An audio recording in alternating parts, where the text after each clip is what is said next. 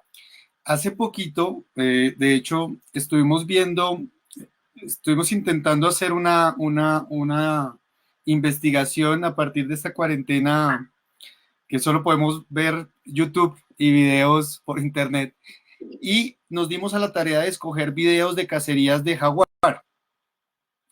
Encontramos 11 tipos diferentes de cacerías que la gente ha firmado justamente en Pantanal, que pueden filmar una cacería y tal.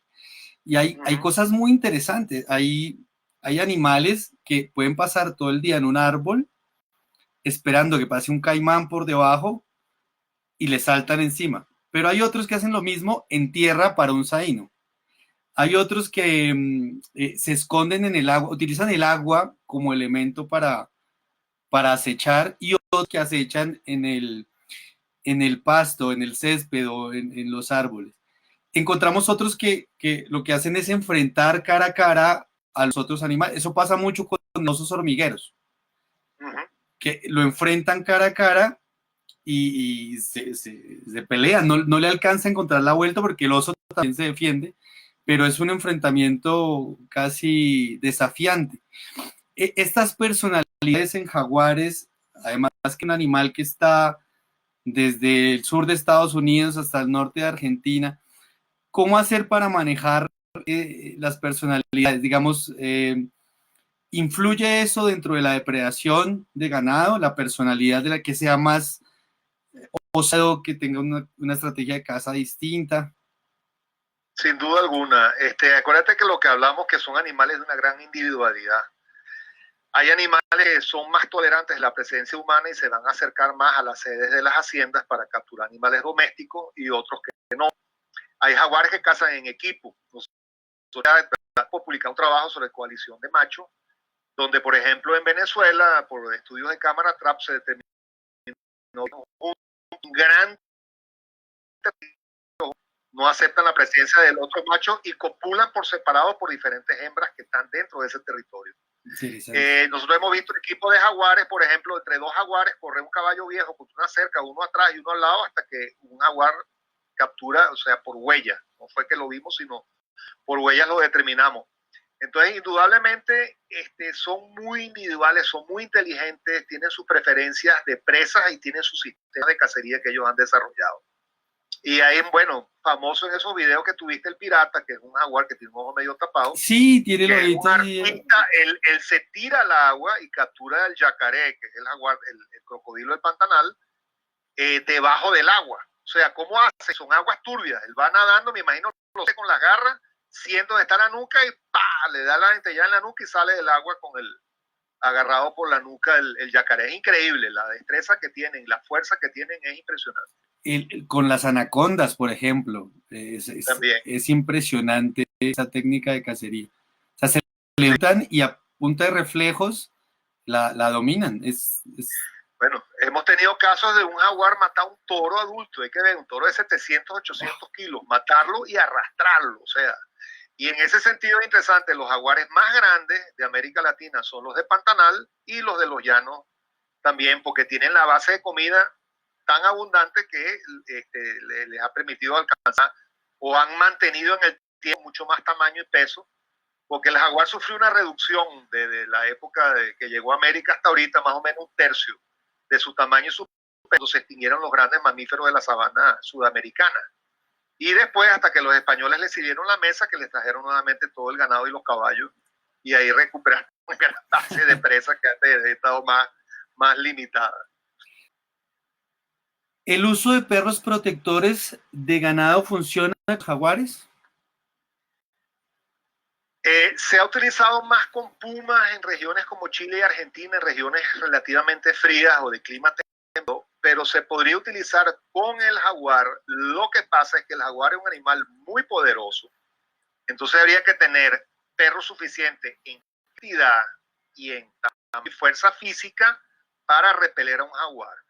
Ahora es interesante el comportamiento de estos perros. ¿Cuál es? Ellos se sienten parte del rebaño de las ovejas que cuidan, por ejemplo, que yo lo he visto en Chile. Sienten la presencia del depredador, sea un zorro culpeo, sea un puma, o sea un oso de anteojo, Y ellos van allá, no es que ellos atacan al depredador, ellos comienzan a ladrar fuertemente y los otros perros que están, que son a veces, no es solamente uno, son 2 o 3, van juntos y ladran juntos y eso ahuyenta al depredador, ¿entiendes? Entonces, en jaguares en realidad no se ha probado todavía, pero podría funcionar. Pero tienen que ser perros suficientemente grandes de tamaño y peso, porque si no, el jaguar va a matarlo y una vez que aprenda a comerse los perros, se va a convertir en un problema adicional. Ahora, aquí en Colombia es muy normal la cacería, bueno, las técnicas de cacería de jaguares son con perros adiestrados, sí. ¿No? Lo que hacen es llevar muchos perros y subirlo, encaramarlo a un árbol y ahí le pegan el tiro de gracia. Una guacharaca. ¿No? Exacto. ¿Hay otras técnicas de cacería que usen para retaliación? ¿Y cómo prevenir eso?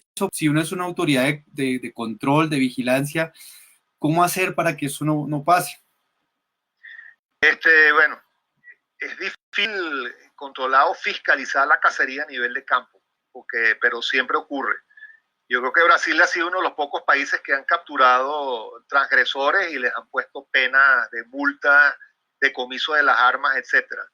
Y creo que en Colombia también hay 1 o 2 casos, pero realmente son casos raros. El último tiempo ha habido una situación muy, a cierto punto risible, pero lógica también, de gente que ha matado a un jaguar, sacan la foto en Facebook y de repente se asustan porque vienen las averiguaciones quién mató al jaguar y los tratan de agarrar. Ahí relacionan la muerte de ese jaguar con una muerte humana. Entonces ponen una foto de un tipo partido en pedazos que le colocó una dinamita a un cajero electrónico para sacar dinero, el tipo explotó junto con la caja, quedó en pedazos, la policía le recogió, lo tomaron una foto y parece un humano de un carnívoro. Ah, no, pero este jaguar era porque estaba comiendo a este tipo y es mentira. El otro día pasaron un tipo, agarró una estatua de madera de un jaguar y se hizo filmación con la estatua del jaguar de madera atrás, como si hubiera habido un accidente, pero después otros tipos en la internet agarraron, hicieron un fake news, que agarraron esa toma que hizo el tipo original y la unieron a un tipo que había participado en una pelea en una cárcel, en penal, y lo habían cortado con un machete, pero con unos tajos horribles. Entonces relacionaron los 2 hechos y así eso circuló. A mí me llegaron 300 WhatsApp. Mira, no, es mentira, es news. Un jaguar, cuando quiere matar a un humano, lo mata sin ningún problema. Para él es como comerse un carro. Pero ¿qué pasa? Las heridas son 5 uñas o son los huecos de los colmillos. Esos son tajos que perfectamente bien se ve que fueron hechos con un hacha o con un machete o con un cuchillo afilado. Entonces, pero ahí viene mucho ese sensacionalismo de tratar de darle ese viso de peligrosidad al jaguar que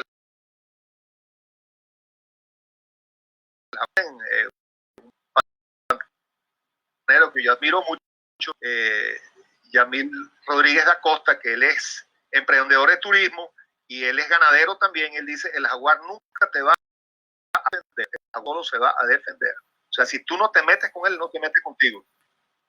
Hablemos un poquito ya del turismo, de esta herramienta de la cual tú has sido pionero, tal vez junto con Alan, para desarrollar estas estrategias de no solo convivencia, sino de generación de valor, de desarrollo sostenible.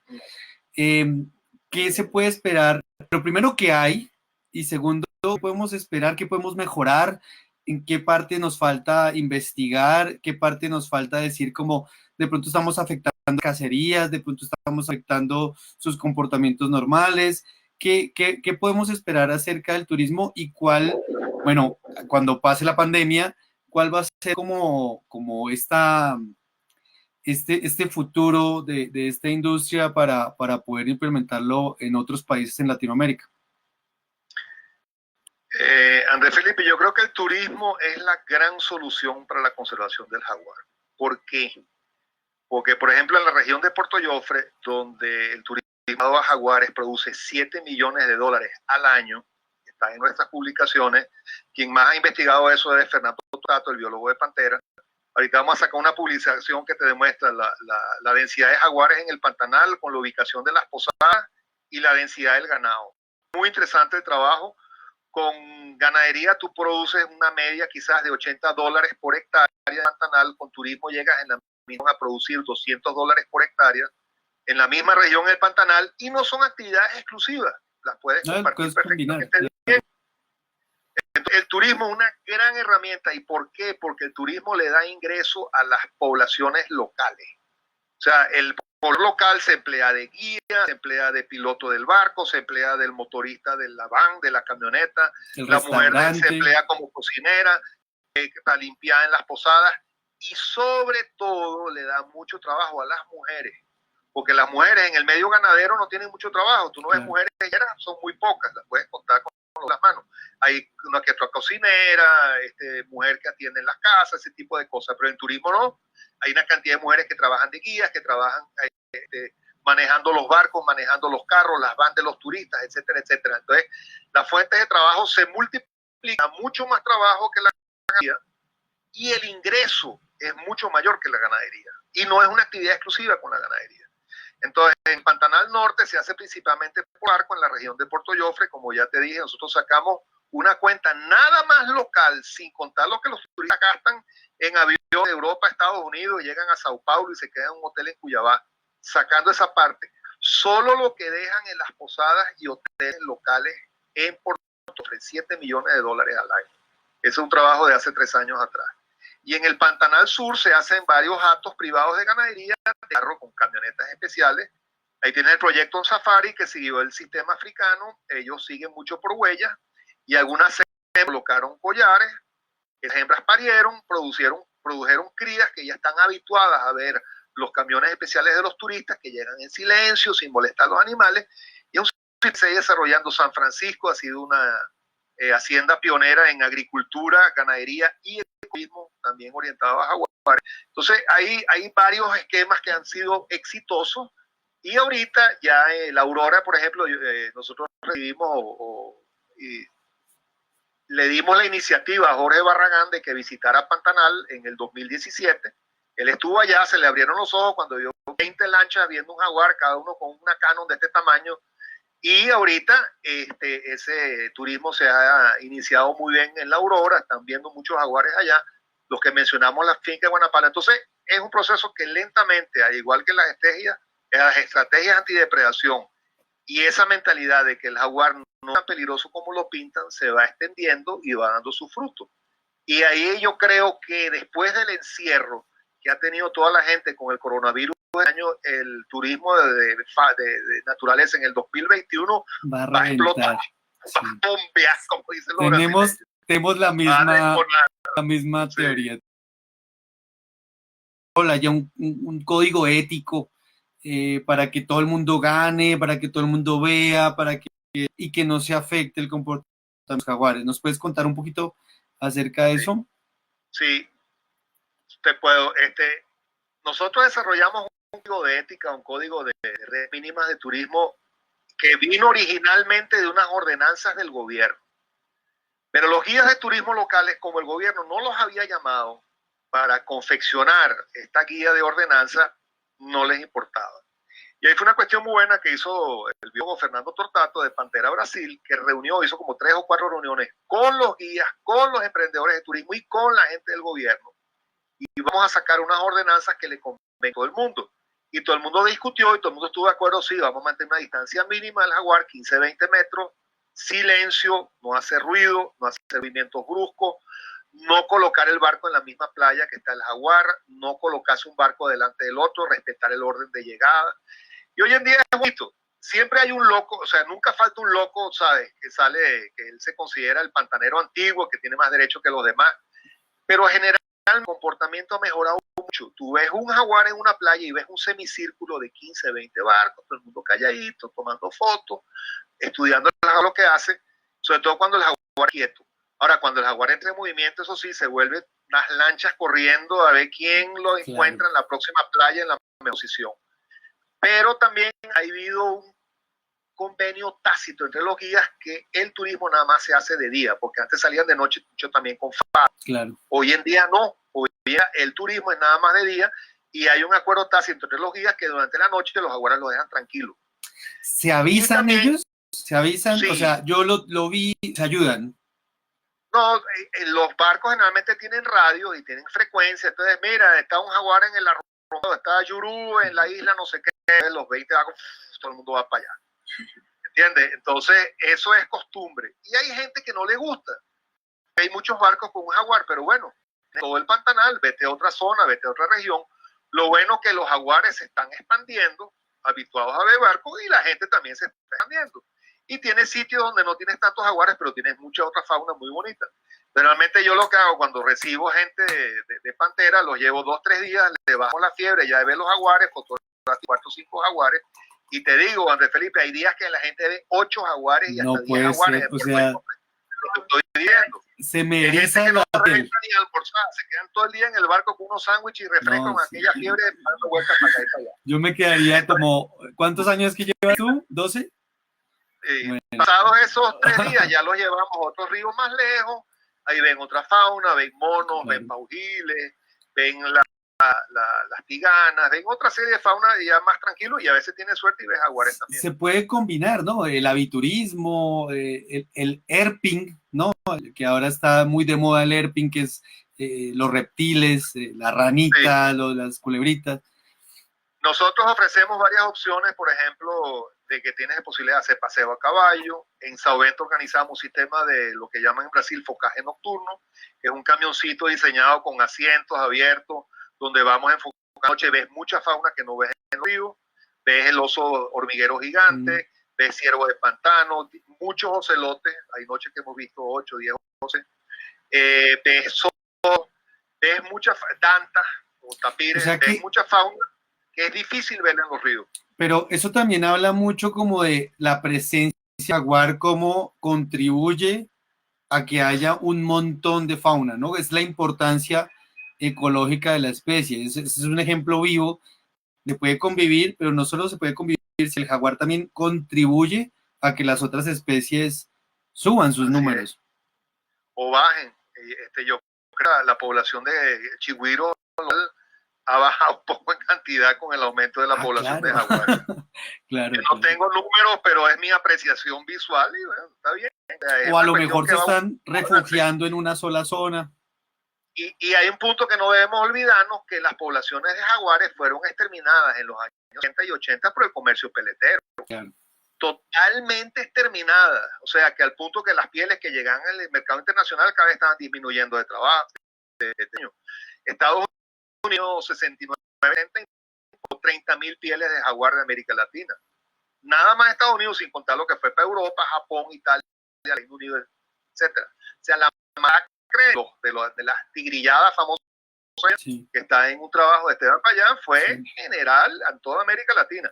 Entonces, el jaguar ahorita, con esas regiones como Joffre, que se está reproduciendo, le está expandiendo y nuevamente recuperando áreas donde no habían jaguares 20, 30 años atrás. Y tú ves que muchos dicen, no, ese es que lo soltó el Ministerio de Sanidad, el Ministerio de Agricultura, porque aquí no habían jaguares. O se soltó, se escapó de un circo. No, es simplemente que él está recuperando donde él fue exterminado y a veces está comenzando a habitar en esas zonas de donde ese comercio peletero fue una masacre en masa. No nada más de las 3 especies de ocelotes también. Hay varias preguntas por aquí. Alberto García nos dice, tengo 2 preguntas sobre el cercado eléctrico. Un saludo, Albert.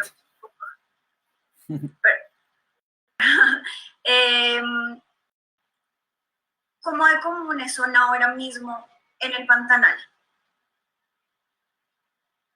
¿Y hay alguna ayuda de ONGs, Gobierno de Brasil y otras entidades para su adquisición y mantenimiento en Brasil? En Pantanal la aplicación de la cerca eléctrica todavía es limitada porque es una ganadería extensiva de grandes extensiones. Sin embargo, por ejemplo, en San Francisco, yo empecé hace años el dueño, con Roberto Coelho, hicimos el Cenepol puro de alto valor genético. Él hizo siembra de eucalipto, que él tiene el área del arroz, le separa la parte de ganadería de la parte donde tiene áreas de bosque y donde hace la parte de... Pero él hizo un sembradío de eucalipto en medio y los pumas comenzaron a usar el eucalipto para llegar donde tenía los rebaños de ganado y comenzaron a comerle los becerros de alto valor genético, de inseminación artificial y de transferencia de embriones de su rebaño Cenepol. Y el tipo, bueno, empezó a arrancarse los pelos de la cabeza. Yo le dije, tranquilo, vamos una prueba inicial con una maternidad de 25 hectáreas con una cerca eléctrica. Agarramos un potrero que él tenía con una cerca convencional, le pusimos 2 pelos de alambre eléctrico, funcionó 100%, lo cantó el sistema, y él expandió ese sistema de cerca eléctrica hoy en día a 700 hectáreas que tiene dentro de su hacienda. Claro, es una cuestión que quiere inversión, supervisión, mantenimiento, que no es que va a venir el gobierno o Pantera a montarte la cerca, a darte ¿cómo se llama? El mantenimiento y el cuidado, no, es una cuestión que viene de venir el ganadero. Lo que hemos hecho en Pantera, en Costa Rica, por ejemplo, es que Pantera ha puesto el 50 o el 100% de los materiales, ¿correcto? El ganadero pone la mano de obra, se le instala, después él mantiene la cerca, la repara y la continúa con ella en el tiempo. Pero yo te digo, para sistemas extensivos grandes es más difícil su aplicación por las grandes extensiones. Claro. Pero hay fincas en el llano que la tienen. Ahí tú ves Tarache con una finca de 600 hectáreas en Buenavista. Todo rodeado de cerca en la parte de selva galería le ha funcionado maravillosamente bien. Y en haciendas de mediano y pequeño tamaño es súper efectiva. Pantera está ganando los ganaderos con esa parte, pero todo es una cuestión de presupuesto. Claro. Pero el ganadero siempre puede pedir créditos, hay facilidades de crédito de GAN con las diferentes entidades y lo importante es tener una cerca eléctrica de buenos aparatos y de buena calidad, bien hecha, con ese diseño especial antidepredación. Voy a preguntar, ¿cuáles son las amenazas para el jaguar en los próximos años? Entendemos que, digamos, la situación política es un poco difícil, no solo en Brasil, en muchos países de Latinoamérica, con respecto a la tala, la deforestación, la ampliación de la frontera agrícola. Tenemos también el problema del tráfico ilegal que se va a Asia. ¿Cómo ves este tipo de amenazas para el jaguar y su supervivencia en unos años? Yo creo que la presión va a ser muy grande, Andrés Felipe. La expansión de la frontera acuaria continúa en países como Bolivia, ha tenido una expansión muy fuerte. Paraguay ha deforestado el Chaco, una de las tasas de deforestación más altas en América Latina. Brasil, o sea, expansión agrícola es inevitable. Y lo importante es nosotros mantener una zonificación de las áreas protegidas que sean respetadas, las leyes ambientales que sean respetadas y los corredores de estas áreas protegidas que deben ser respetadas. Hay un grave problema que es la fiscalización y en ese sentido creo que Bolivia lamentablemente es uno de los peores. El anterior gobierno boliviano contrató una cantidad de empresas e individuos de nacionalidad china, de los cuales algunos dedicados al comercio de jaguar altamente pagan muy buenos precios en el comercio de animales en China. Y se han agarrado varios decomisos de 800 colmillos de jaguar y garras. Y hay toda una cuestión atrás que es muy difícil de controlar. Yo creo que eso es una gran amenaza y en ese sentido yo creo que deberíamos hacer un mayor esfuerzo, buscar a los chinos y a sus servicios diplomáticos en nuestros países, dejar esos animales en paz. Ellos han provocado una ola de extinciones en China de muchas especies fuera del país. El tigre asiático ha estado muy afectado, los elefantes por el problema de marfil, etcétera. Y lo más triste es que muchas veces se granja de estos animales, pero muchos dirigentes de ese país recomiendan el producto salvaje como más efectivo, que es más triste aún. Claro. Entonces ellos por una parte ponen los mercados animales ahorita con el problema del coronavirus, pero por otro lado dicen no, lo mejor es la medicina tradicional con la bilis de oso y la sopa de y todo que te va a curar. Entonces hay una serie de contradicciones ahí que es muy importante que nosotros como científicos las disipemos dudas y digamos la verdad, pero es un problema grave, y para mí la caza por retaliación de los ganaderos ocurre, pero no es un problema en gran escala como la pérdida de hábitat por la deforestación y la quema y como el comercio de partes animales que, claro, si tú a un campesino boliviano le vas a dar 1 o 2 años de su salario porque él va a matar un jaguar y va a vender los colmillos y las garras o partes de animales igual, que es un imán muy grande, y si existe la demanda, siempre existirá la oferta. Esto ya lo vimos con la droga, con tantas enfermedades que se ve continuamente. Me pregunta Juanita, un saludo para Juanita. Ella trabaja para una corporación regional que es como, no sé si estás familiarizado con el concepto de corporación regional. Dice que desde las corporaciones regionales necesitamos ampliar el contexto del conflicto para poder abordarlo antes que se materialice. ¿Qué recomendaciones nos puedes dar en cuanto a estrategias y etapas para abordar la complejidad del conflicto fauna-hombre y transformarlo en oportunidades de conservación? ¿Qué indicaciones debemos dar a las comunidades para reaccionar si sorprenden a un felino en flagrancia atacando al ganado? Es una pregunta muy buena. En Pantera Colombia hemos trabajado con muchas de las corporaciones, hemos dado workshops, cursos de entrenamiento con Valle del Cauca, Corponoquia, varias de las corporaciones hemos dado cursos bastante intensivos, hicimos una gran reunión para la Universidad de La Paz también. Entonces, bueno, por una parte, Pantera puede ayudar al entrenamiento de estas corporaciones. Ahora, estas corporaciones hay unas que tienen más interés y hay otras que tienen menos o ningún interés en el problema. Con algunas hemos tenido un eco y un feedback excelente y hemos trabajado en conjunto, como por ejemplo con Corporino, que en los llanos de Casaná organizamos todas estas fincas con cercas eléctricas y el ganado San Martín. Era una cantidad de iniciativas que funcionaron muy bien y US Fish Wildlife Service nos ayudó también en su época. Y varias otras fuentes en las cuales Esteban consiguió fondos para poder trabajar.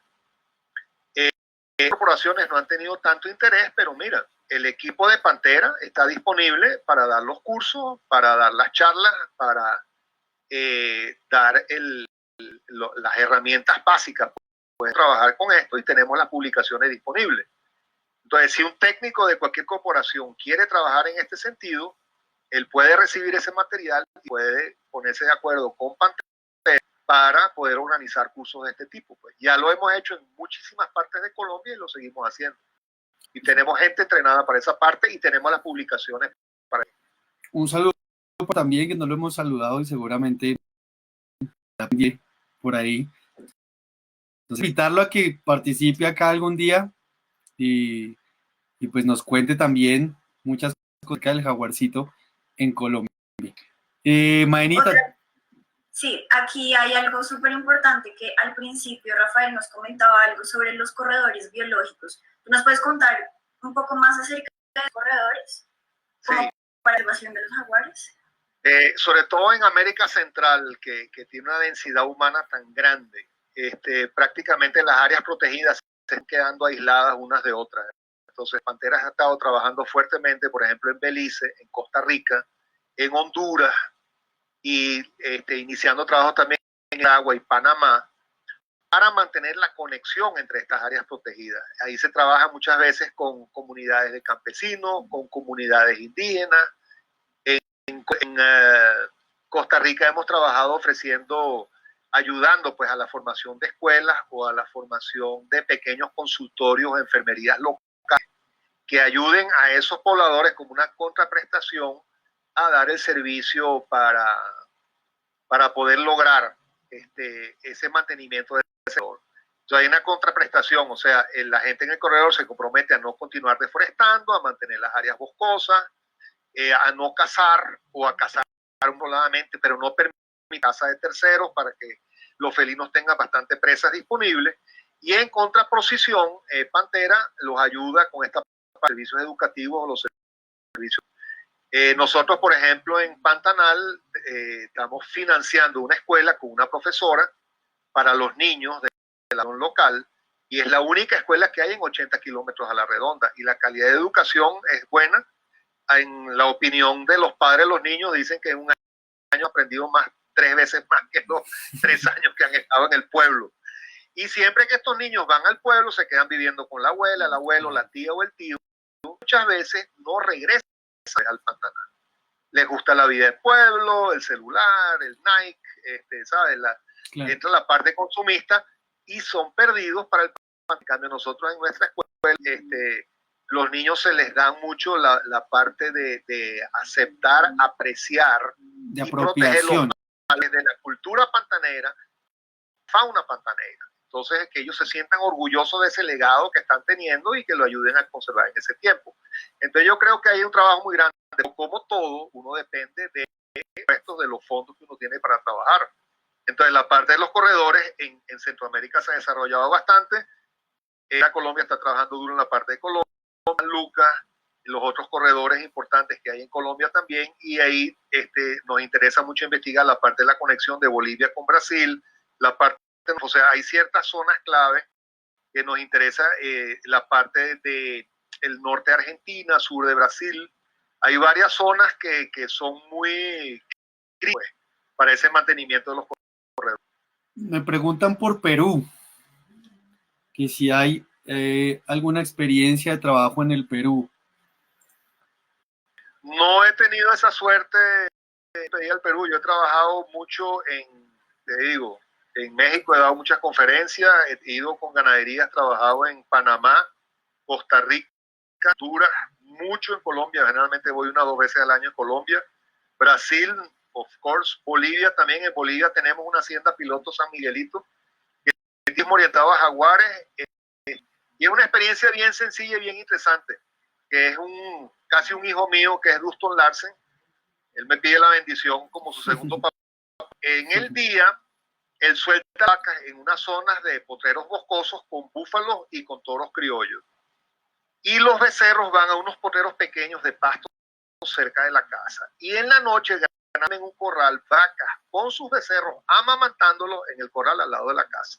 Sistemita bien sencillo, pero que le ha dado resultados extraordinarios para evitar la depredación, y está recibiendo muchos turistas que muchas veces no ven un jaguar, pero ven las huellas, lo oyen en la noche, saben que están en el ambiente del jaguar, ven otras especies asociadas de un oso, zorro, chigüiro, y se van contentos.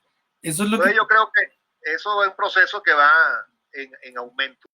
Te explico, por ejemplo, en Belice hay posadas que están en regiones donde hay jaguares, y el turista va y no los ve, pero tiene una pared llena con las últimas fotos de cámara trap, y él sabe que donde él caminó, que vio las huellas, probablemente es el jaguar número tal que está en la foto en la pared, que es el que habita en esa región. Entonces tiene una pared con una sucesión de las fotos viejas de jaguares y las fotos nuevas. Y le dice, no, mira, este y este y este jaguar los hemos fotografiado en esta parte donde vamos a ir a caminar mañana, y estos están en la... Entonces ya el turista va, aunque no vea, pero ve una huella o ve unas S o lo escucha en la noche, y ya es toda una... Él está en dominio del jaguar. Ya es una gran experiencia. Claro. Ahora, de Perú lamentablemente no tengo experiencia de primera mano. Otros países que te dije sí, pero bueno, Pantera también tiene una capacidad limitada, somos muy poca gente trabajando mucho. Me dice Brigitte Sacristán, buenas tardes, ¿qué recomendaciones pueden darse en materia de prevención de conflictos, en este caso para no ser tan reactivos al momento de manejar dichos eventos? Debemos fortalecer nuestro accionar como autoridad ambiental en trabajo con comunidades, teniendo en cuenta que ellos deben ser nuestros aliados. Es decir, entiendo la pregunta como no ser tan activos en la medida de control policivos, sino como de trabajar, como tú nos comentabas al principio, como entendiendo también la perspectiva de producción, la perspectiva agrícola, la perspectiva del campesino. Es que indudablemente la parte de fiscalización funciona mientras el ente fiscalizador esté en campo. Una vez que él se va, no funciona. Por eso que yo soy gran defensor del turismo orientado a jaguares. ¿Por qué? Porque favorece a los pobladores locales. Entonces, nadie mató a un jaguar. El enemigo público número uno, porque esa persona que mató a ese jaguar le está quitando el pan a una cantidad de padres de familia que viven de lo que se está dando y de las propinas que ese jaguar les está ocasionando. Entonces, ahí es muy importante, como ya lo mencionamos, el trabajo junto con las comunidades, los ganaderos, y que ellos se beneficien directa o indirectamente de la conservación de ese jaguar. ¿Cómo? Por el ecoturismo, por la pago ambiental en Costa Rica ahorita, que es las haciendas que mantengan ciertas especies como jaguares, águila arpía o especies endémicas, y no tengan cacería, se le pagan esos servicios ambientales, evitando la depredación, dándole la posibilidad de tener mejores servicios educativos y médicos, dándole servicios de exención de impuestos, que es más complicado por la burocracia gubernamental que habría que mover ahí, pero todos son alternativas. En otras especies y también en partes de Brasil se ha recibido producción de jaguar, o sea, fincas que no matan los jaguares, y esa carne orgánica recibe un precio premium en el mercado y se destina al mercado de exportación. O sea, hay muchas avenidas, pues, que donde eso puede ser canalizado y desarrollado. Pero eso requiere trabajo, esfuerzo y constancia y persistencia. Muestra la gran ventaja que Pantera tuvo fue que con la conservación total en estos dos grandes hatos ganadores clave que estaban al lado del área del parque estadual en Encontro das Aguas, se le dio una protección efectiva a los jaguares en los últimos 20 años prácticamente. Vino la habituación de los jaguares a las lanchas, pero eso también tiene una otra historia.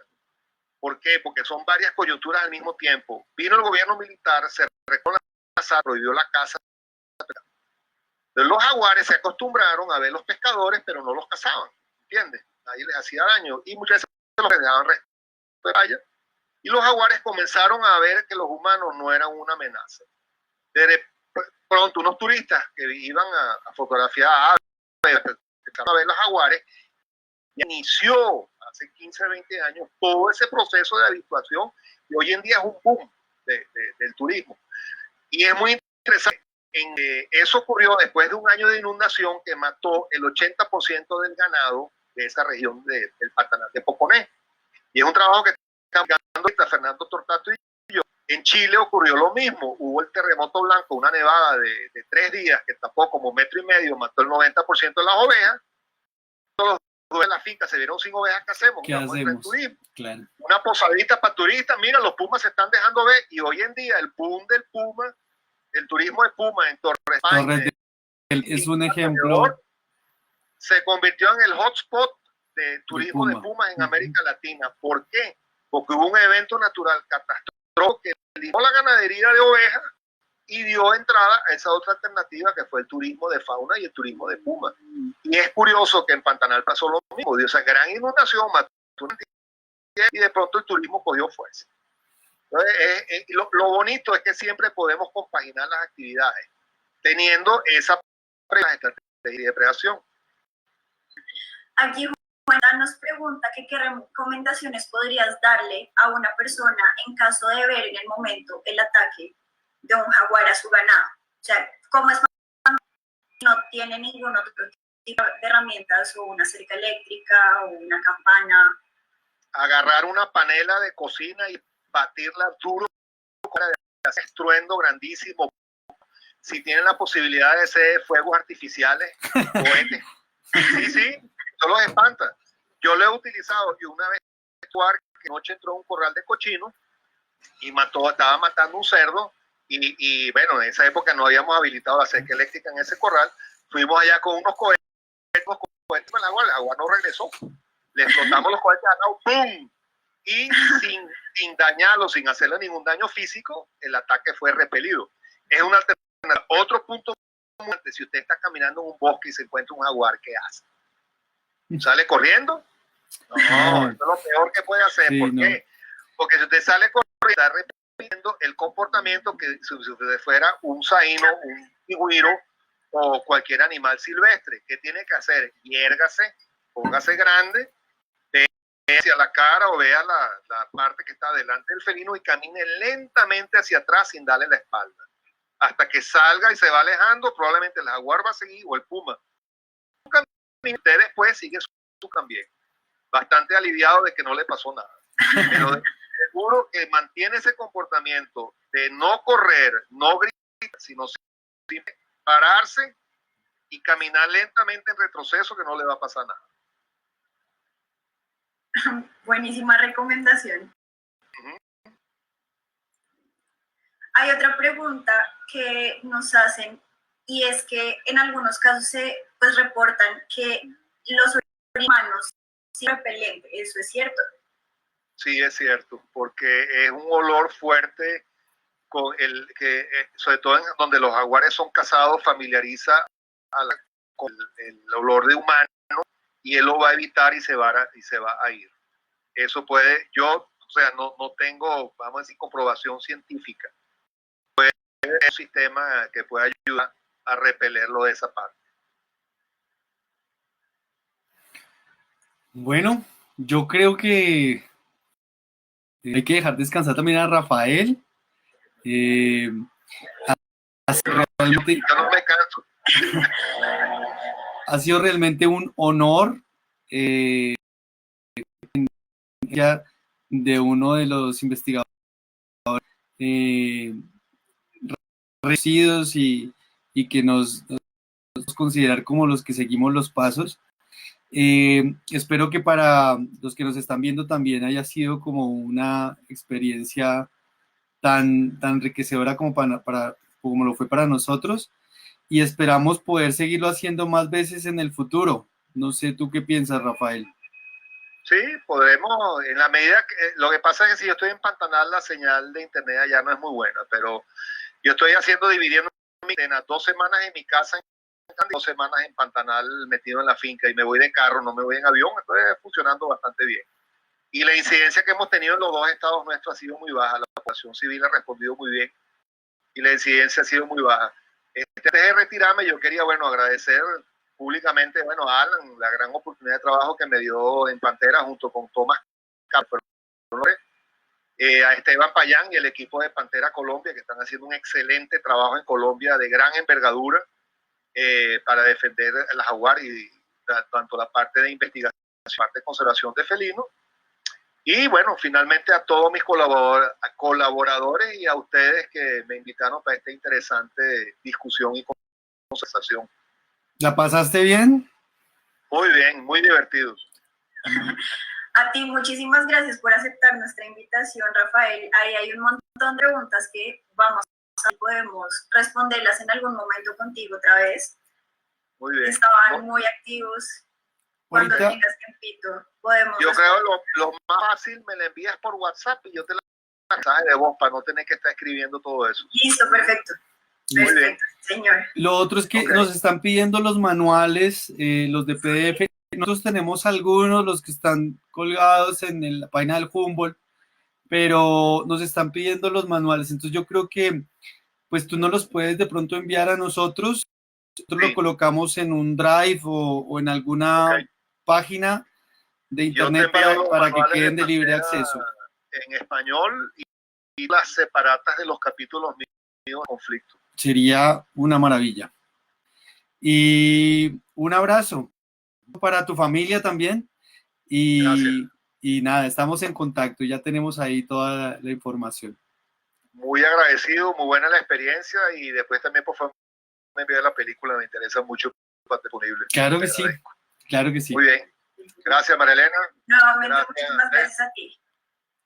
Muy bien, hasta la próxima. Hasta luego. Muy bien.